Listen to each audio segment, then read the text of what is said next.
It was in November of 1984, and a lot of people don't remember in those days that the rivalry was Philadelphia and Boston, Julius Erving and Larry Bird. And, you know, I'm the baby in the group. There's only 2 referees. I'm with a veteran official. And we do the first half. And the start of the second half, Dennis Johnson dives for a ball and crashes into my partner and breaks his leg. Well, we stop the game. They carry him off on a stretcher, and I do, you know, my plea to both coaches. I get Casey Jones and I get Billy Cunningham, and I said, coaches, listen, I'm by myself. I'm going to work for 2 men. I'm going to work as hard as one person can possibly work. But this is only going to be successful if I have your cooperation. Dick, you got it, no problem, everything is fine. Well, 4 technical fouls later, you know, thanks to their cooperation, it was only 4 technical fouls.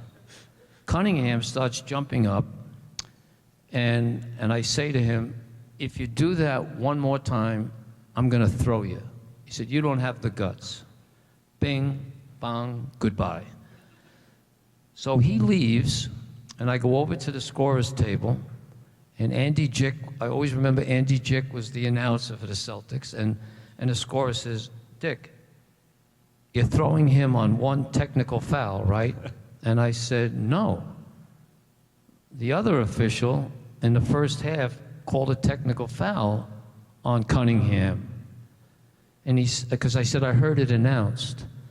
He said, yes, but he come over afterwards and changed it to Matt Gukas.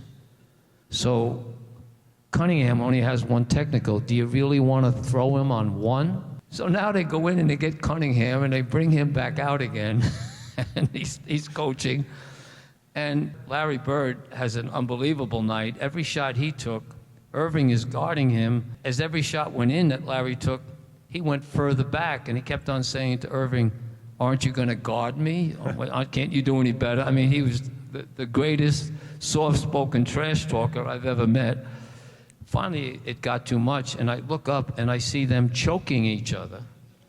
And a melee ensues, and so I just I learned from my brother Joe that if you can't stop something before it starts, you kind of step back and take license plate numbers. Yeah. So I just kind of stepped back and watched what was going on, and in so doing, then I informed them that Bird and Erving were gone. And that was the first time and only time either one of them have ever been thrown out of a game.